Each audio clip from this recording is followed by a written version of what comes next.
Assalamualaikum warahmatullahi wabarakatuh.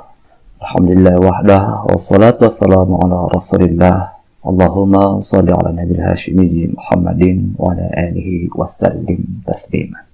Bapak Ibu, ikhwan akhwat, saudara yang berbahagia, Guru Agung Sahabat Anom Syekh Ahmad Shahil Wafata Ju'arifin di dalam kitab beliau Miftahus Sudur menjelaskan وكان النبي صلى الله عليه وسلم يلقن هذه الكلمة الطيبة للصحابة تصفية قلوبهم وتزكية نفوسهم وإيصالهم إلى الحضرة الإلهية والسعادة القدسية.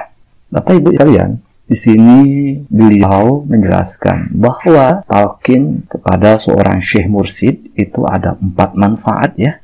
Yang pertama adalah untuk membersihkan hati kita. Yang kedua adalah untuk mensucikan jiwa kita, untuk mengendalikan nafsu kita. Yang ketiga adalah untuk menyampaikan kita kepada Allah. Dan yang keempat adalah kebahagiaan yang kudus, as-sa'adah al-qudusiyah. Bapak Ibu sekalian, ternyata dari penjelasan beliau tadi kita dapatkan informasi ya, bahwa sampai kepada Allah itu bukanlah puncak dari perjalanan zikir.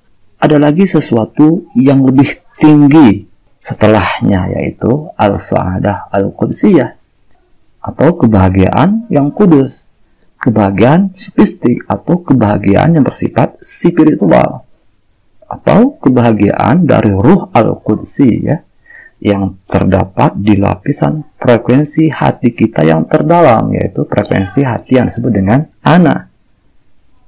Bapak Ibu Saudara, ikhwan akhwat sekalian, lalu apa itu kebahagiaan sofistik atau as-sa'adah al-qudsiyah itu? Baik, sebelum kita memahami jenis kebahagiaan tertinggi ini, untuk memudahkan pengertian kita, langkah baiknya bila kita mengetahui terlebih dahulu jenis kebahagiaan yang lain ya, Bapak Ibu ya. Baik Bapak Ibu, mari kita pahami jenis-jenis kebahagiaan yang lain itu ya. Bapak Ibu Saudara sekalian, jenis kebahagiaan pertama, dan ini yang paling rendah ya, adalah kebahagiaan karena mendapat ya Bapak Ibu. Kebahagiaan karena mendapat. Jenis kebahagiaan ini sangat rendah ya, sangat rapuh dan bersifat alami. Kenapa disebut alami? Karena kebahagiaan ini bukan hanya milik manusia saja ya Bapak Ibu ya. Makhluk lain pun memiliki kebahagiaan mendapat ini.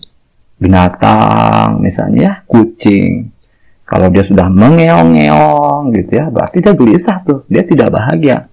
Kita kasih saja tulang ikan, maka dia akan bahagia. Bahagia karena mendapat. Bapak Ibu Saudara sekalian, bahagia karena mendapat ini sebetulnya lebih bisa disebut sebagai kesenangan ya, timbang kebahagiaan itu sendiri ya. Jadi sebetulnya bahagia karena mendapat itu belum betul-betul bahagia ya. Tetapi baru senang sebetulnya. Senang karena mendapat Bapak Ibu ya. Baik Bapak Ibu sekalian berbahagia. Kebahagiaan mendapat ini merupakan kebahagiaan paling rendah ya. Dan kebahagiaan jenis ini belum membedakan kita sebagai ciptaan yang paling utama ketimbang ciptaan lainnya. Kita belum memperlihatkan perbedaan eksistensi antara kita sebagai manusia, makhluk yang paling sempurna, dengan makhluk lainnya. Tapi Bapak Saudara sekalian, nah kebahagiaan mendapat ini, walau dia sangat rendah, sangat rapuh, awam, berubah-ubah dan bersifat alami, namun kebanyakan kita menyukainya ya Bapak Ibu. Memang sejak kecil kita sudah seringkali dididik dan diajarkan secara fanatik bahkan ya oleh orang-orang di sekeliling kita untuk kebahagiaan mendapat ini. Tidak jarang loh Bapak Ibu, orang tua itu marah-marah pada anaknya ya. Kenapa kamu kok nggak dapat hadiah? Kenapa nilai kamu kok jelek? Kenapa kamu kok nggak seperti anak tetangga gitu loh?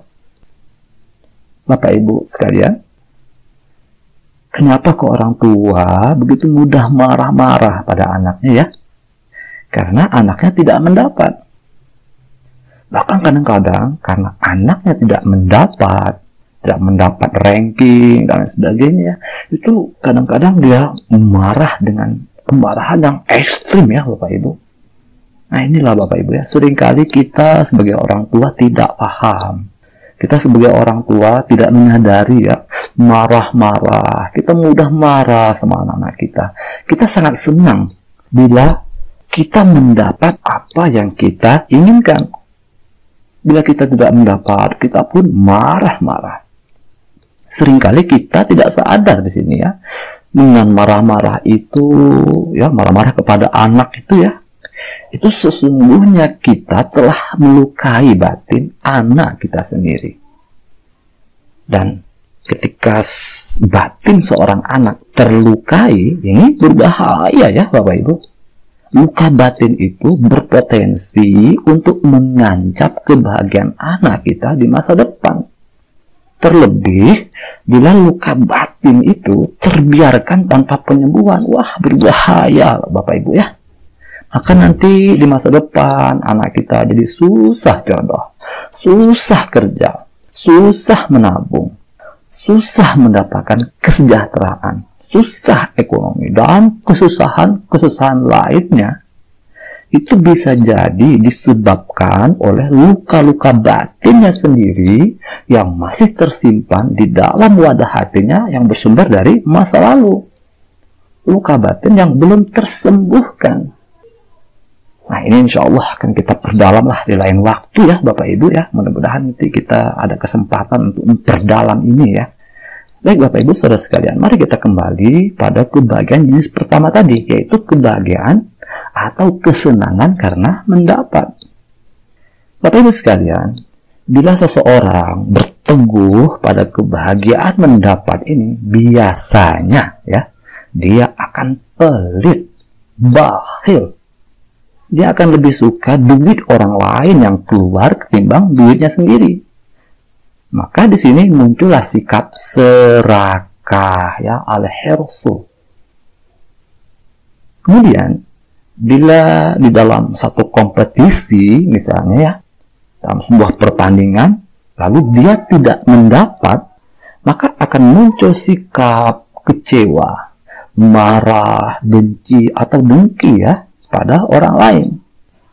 Kemudian juga bila dia yang mendapat, maka akan muncul sikap angkuh, sombong, atau mudah tersinggung. Nah, semua ini disebabkan prinsip yang tertanam di batin bawah sadar itu adalah kebahagiaan mendapat. Wah, Bapak Ibu sekalian, lumayan ngeri juga ya. Bapak Ibu sekalian, akibat negatif yang mungkin dimunculkan dari kebahagiaan mendapat ini. Kemudian, apa musuh terbesar dari kebahagiaan mendapat ini? Musuh terbesar dari kebahagiaan mendapat ini adalah kehilangan, Bapak Ibu ya. Jadi dengan kehilangan, itu kebahagiaannya menjadi benar-benar terganggu ya. Seseorang yang kehilangan rumah, kebahagiaannya terganggu. Seorang ibu yang kehilangan anak, lenyap kebahagiaannya. Seorang suami yang kehilangan istri, terganggu kebahagiaannya. Seringkali orang-orang yang kecewa dan marah itu disebabkan oleh kemelekatan hatinya pada kekecewaan masa lalu yang kemudian terbawa di kekiniannya. Kemarin kehilangan HP, hari ini masih marah-marah. Itu karena batinnya masih melekat pada HP-nya itu. Hal ini semua disebabkan kebahagiaan yang ditanamkan dengan kuat di hati bawah sadarnya adalah kebahagiaan mendapat. Jadi dengan kebahagiaan mendapat ini, seseorang kemudian menjadi takut kehilangan, menjadi tidak mudah untuk melepaskan. Maka Bapak Ibu saudara sekalian, agak ironi juga ya, dakwah sebagian kaum tarekat yang mengembangkan kebahagiaan mendapat ini. Memang benar ya, tarekat juga memfasilitasi kebahagiaan mendapat ini. Seperti dapat kita pahami dalam salah satu asas Qadiriyah yang tersebut di dalam kitab Miftahus Sudur. Man hasunat khidmatuh wajabat karamatuh. Siapa yang bagus khidmatnya, maka wajib karamahnya. Namun Bapak Ibu sekalian, yang perlu kita pahami adalah ini merupakan jenis kebahagiaan yang sangat rendah ya, sangat awam, sangat indriawi. Kebahagiaan yang mudah berubah-ubah dan juga sangat rapuh. Maka seorang ahli thariq seharusnya pelan-pelan meninggalkan jenis kebahagiaan mendapat ini dan kemudian lebih mengarah kepada kebahagiaan yang bersifat sofistik. Nah, nanti kita akan pahami ya, apa itu sih kebahagiaan sofistik itu. Bapak Ibu sekalian, kemudian jenis kebahagiaan yang kedua. Jadi kebahagiaan yang pertama tadi adalah kebahagiaan karena mendapat. Lalu apa jenis kebahagiaan yang kedua? Kebahagiaan yang kedua adalah kebahagiaan karena memberi ya. Jenis kebahagiaan ini tentu saja lebih tinggi ketimbang jenis kebahagiaan mendapat tadi ya. Kebahagiaan memberi ini biasanya disebabkan adanya gerakan-gerakan keimanan, keyakinan, dan kecintaan di dalam batin bawah sadar seseorang. Kan kemahakuasaan Allah yang Ar-Rahman Ar-Rahim. Kebahagiaan memberi ini bisa kita ibaratkan seperti seorang ibu yang penuh cinta kasih kepada anak-anaknya. Kepada anak-anaknya. Seorang ibu, dia lebih bahagia memberi anak-anaknya ketimbang mendapat dari mereka. Nah ini tanpa keimanan dan cinta kasih. Agaknya sangat susah ya bagi kita untuk memberi. Nah, bahagia karena memberi ya Bapak Ibu. Bapak Ibu sekalian, di alam semesta ini ada sistem yang tidak mudah dipahami ya, kecuali bagi orang-orang yang beriman. Seperti pohon buah ya. Bila kita sering memberikan buah pohon itu kepada orang lain, maka pohon itu akan semakin banyak memberikan buahnya, lebat. Bahkan saking lebatnya hingga berjatuhan di tanah tak termakan. Ini fenomena alam yang ajaib. Atau seperti sumur ya. Coba kita perhatikan dunia sumur ya. Jadi air sumur itu mungkin tidak begitu dalam. Akan tetapi, bila kita sering memberikan airnya, itu air sumur itu tidak habis-habis Bapak Ibu ya. Bahkan kalau kita sering memberikan air sumur itu bisa mencukupi satu kampung. Ketika air itu dibiarkan begitu saja, tidak diberi kepada orang lain, airnya bisa-bisa saja. Tidak sampai meluap juga ya. Nah, ini merupakan sebagian dari fenomena alam yang ajaib ya. Sebagai bukti dari kekuasaan Allah yang Maha Kuasa, sebagai pelajaran bagi orang-orang yang beriman. Bapak Ibu sekalian, ada pelajaran yang sangat berharga di balik fenomena alam tadi, bahwa sesungguhnya kita tidak perlu khawatir kekurangan karena memberi. Belum ada loh sejarahnya seseorang menjadi miskin karena memberi. Bila pun ada orang yang memberi, tapi dengan memberi itu dia merasa bangkrut dan rugi misalnya ya. Nah ini disebabkan karena dia tidak tulus di dalam memberi. Dia memberi karena ingin mendapat. Maka walau kelihatannya dia memberi, namun prinsip kebahagiaan di batin bawah sadarnya adalah kebahagiaan mendapat. Jadi niatnya karena ingin mendapat. Makanya walaupun dia sudah memberi, sudah sedekah, dia mengalami kebangkrutan karena niatnya yang tidak tulus. Bapak Ibu saudara sekalian yang berbahagia, di dalam agama kita, memang kita sudah dilatih ya untuk belajar memberi kepada orang lain. Ya, kita di dalam agama kita kenal adanya ajaran-ajaran seperti tentang zakat, ya, sedekah, infak, wakaf, kifarat, walak-balak, dan sebagainya. Semua itu merupakan latihan-latihan agar kita mampu memberi, agar kita mampu membebaskan atau melepaskan hijab-hijab dari ruang batin kita. Semua itu adalah latihan agar kita mampu membebaskan atau mentajrid batin kita dari kemelekatan apapun. Bapak Ibu sekalian, kebahagiaan karena memberi. Memberi di sini tidak hanya bersifat material ya, tidak hanya bersifat harta benda. Kita juga bisa memberikan cinta, memberikan perhatian, memberikan ilmu dan wawasan yang baik. Dan juga yang terpenting, agaknya ya, yaitu memberikan maaf, memaafkan kesalahan orang lain, memaafkan diri sendiri, memaafkan kegagalan kita di masa lalu, memaafkan kekurangan kita, dan sebagainya. Nah, jadi begitu ya Bapak Ibu sekalian. Nah, ada dua jenis kebahagiaan ya. Yang pertama adalah kebahagiaan karena mendapat, dan yang kedua adalah kebahagiaan karena memberi. Namun Bapak Ibu sekalian, di samping dua jenis kebahagiaan tadi, ada kebahagiaan yang lebih tinggi. Bila dua jenis kebahagiaan tadi adalah kebahagiaan karena sebab atau kebahagiaan asbab ya, maka kebahagiaan yang tertinggi itu adalah kebahagiaan non-asbab. Kebahagiaan yang tidak karena sebab-sebab, yang terbebas dari sebab-sebab. Inilah yang disebut dengan kebahagiaan karena keterlepasan atau keterbebasan dari kemelekatan apapun. Atau bisa juga disebut sebagai kebahagiaan tajrid, kebahagiaan azal, atau di dalam Miftahus Shudur itu disebut sebagai kebahagiaan yang kudus, as-sa'adah al-qudsiyah tadi. Inilah yang disebut sebagai kebahagiaan sufistik atau kebahagiaan spiritual. Bapak Ibu sekalian, Guru Agung Pangarsa Abah Anom Syekh Ahmad Shalih Al-Fatihul Arifin di dalam Miftahus Shudur menjelaskan, wa aidan anna hadhil kalimah tujarbil qulub an hujubil alaik al-unsuriyah. Dan juga kalimat zikir itu mampu menelanjangi atau membebaskan hati dari hijab-hijab kemelekatan keunsuran. Bapak Ibu sekalian, hijab-hijab keunsuran atau kemelekatan keunsuran. Apa yang tidak berunsur?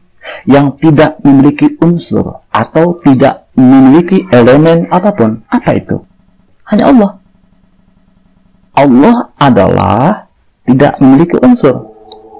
Allah adalah laisa kamitslihi syai'un. Tidak ada yang semisal dengannya. Karena itu, di sini kemelekatan hati kepada Allah saja, membebaskan atau tajrid hati dari seluruh kemelekatan keunsuran apapun. Jadi Bapak Ibu sekalian, hati kita itu bisa kita ibaratkan seperti bola magnet ya. Terdapat banyak benda-benda yang melekat pada bola magnet itu, sehingga saking banyaknya bola magnetnya sendiri tidak kelihatan, terselimuti oleh benda-benda itu. Demikianlah hati yang terlalu dipenuhi oleh memori-memori selain Allah, memori dunia dan segala isinya. Di dalam hati kita itu ada memori gadget, ada memori uang, memori wanita cantik, dan sebagainya. Bahkan di dalam hati kita itu dipenuhi oleh memori-memori negatif, seperti memori kebencian, memori kedengkian, memori kemarahan, memori mendapat, atau memori keserakahan, memori keangkuhan, dan sebagainya. Memori-memori selain Allah, inilah yang dimaksud hijab-hijab kemelekatan keunsuran tadi. Maka kemudian kita harus mentajrid hati kita. Kita harus menelanjangi seluruh pakaian hati kita. Kita harus melepaskan seluruh kemelekatan dari hati kita. Dengan cara apa? Yaitu dengan cara yang tadi telah disebutkan, yaitu zikir kepada Allah. Zikir adalah alat untuk mentajrid atau untuk melepaskan seluruh kemelekatan keunsuran dari dalam hati kita. Kemudian, bagaimana cara kita mendeteksi kemelekatan hati kita itu? Caranya adalah sebagaimana yang telah dijelaskan di video saya sebelumnya ya, yaitu dengan cara duduk diam tawajuh yang agak lama ya. Ini merupakan cara yang paling hebat untuk mendeteksi, mendiagnosa atau memeriksa keadaan hati kita yang sesungguhnya.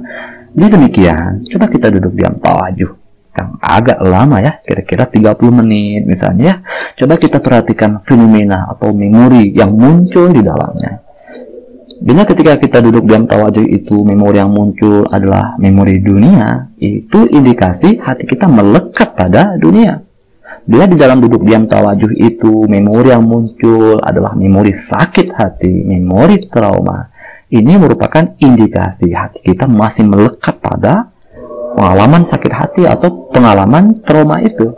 Bila di dalam duduk diam tawajuh itu kita terganggu oleh kesemutan di kaki, itu pertanda hati kita melekat pada kesemutan itu.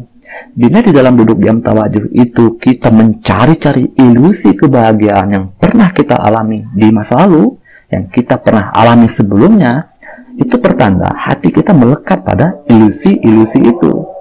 Bila kita duduk diam tawajuh, lalu kita mendengar suara langkah kaki ya misalnya, lalu kita membuka mata untuk melihatnya, ini pertanda hati kita melekat pada suara yang terdengar oleh telinga kita tadi itu. Maka fenomena atau memori apa yang telah menyimpangkan hati kita dari zikir tawajuh, maka itu merupakan indikasi bahwa hati kita melekat padanya. Fenomena atau memori apapun yang muncul di langit pikiran kita ketika kita sedang duduk diam tawajuh yang lama, maka semua itu adalah kemelekatan keunsuran atau al-alaik al-unsuriyah. Lalu bagaimana keadaan kebahagiaan sublistik itu? Bagaimana al-sa'adah al-qudsiyah itu? Keadaan kebahagiaan sublistik atau as-sa'adah al-qudsiyah itu adalah keadaan hati yang terbebas dari kemelekatan apapun. Keadaan hati yang terbebas dari fenomena atau memori apapun selain zikir tawajuh itu sendiri. Dengan kata lain, bila kita duduk diam tawajuh yang lama, tidak ada lagi memori apapun yang muncul selain memori zikir kepada Allah. Ketika memori zikir kepada Allah itu menetap, tidak berubah-ubah, stabil ya, atau dalam pengalaman baqa'billah ya, istilah lainnya itu, maka seseorang itu disebutlah sampai kepada Allah di lapisan hatinya yang terdalam, yaitu di frekuensi ana. Maka setelah itu dia akan merasakan kesegaran dan kebahagiaan di seluruh badannya.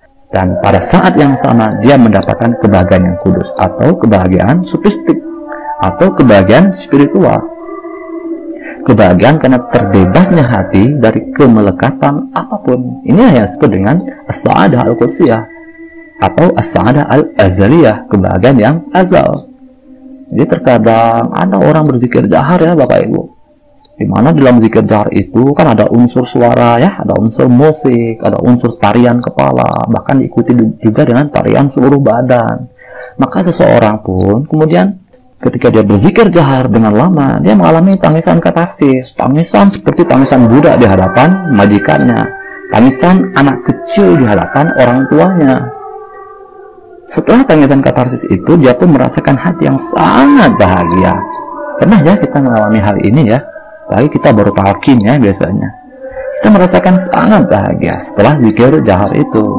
Nah, di sini Bapak Ibu sekalian, perlu kita pahami ya, perlu kita perhatikan. Ini bukanlah as-sa'adah al-qudsiyah itu.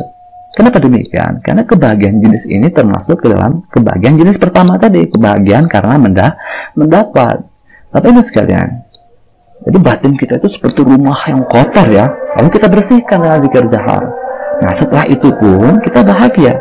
Bahagia karena kita telah membuang kotoran. Jadi batin kita itu kotor awalnya, lalu kita membersihkannya dengan zikir jahar. Lalu setelah itu kita pun merasakan bahagia. Nah, kebahagiaan jenis ini adalah kebahagiaan asbab. Bahagian karena sebab mendapat. Kita bahagia karena kita habis buang kotoran batin ya Bapak Ibu. Kita mendapat bersih dari sampah batin yang besar dan dominan. Maka kemudian kita pun menjadi bahagia karenanya. Jadi karena itulah Bapak Ibu, sekali lagi, untuk bisa memahami kebahagiaan yang kudus ini, kita harus beralih ke tingkat zikir yang lebih halus. Kita harus berpindah ke tingkat zikir yang lebih tinggi, yaitu zikir tawajuh yang lama, dalam, dan tetap.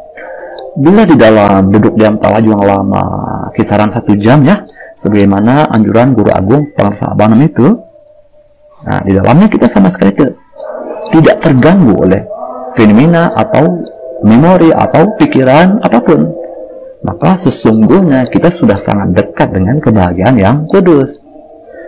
Dengan demikian, duduk diam tawajuh yang lama itu akan memberikan pengetahuan kepada kita, apakah hati kita ini benar-benar terbebas dari kemelekatan apapun, atau sebaliknya. Bila hati kita benar-benar terbebas dari kemelekatan apapun, lalu kesadaran zikir menetap di kekiniannya, hati kita benar-benar hudur bersama Allah, maka setelah itulah adanya kebahagiaan yang kudus, kebahagiaan sufistik, atau kebahagiaan yang bersifat spiritual. Baik Bapak Ibu, saudara sekalian berbahagia, itu saja yang dapat kita pelajari pada kesempatan kali ini. Semoga ada hikmahnya untuk kita semuanya. Allahumma sholli ala nabiyil hashimi Muhammadin wa ala alihi wa sallim tasliman. Allahumma sholli wa sallim wa barik alaihi. Wassalamualaikum warahmatullahi wabarakatuh.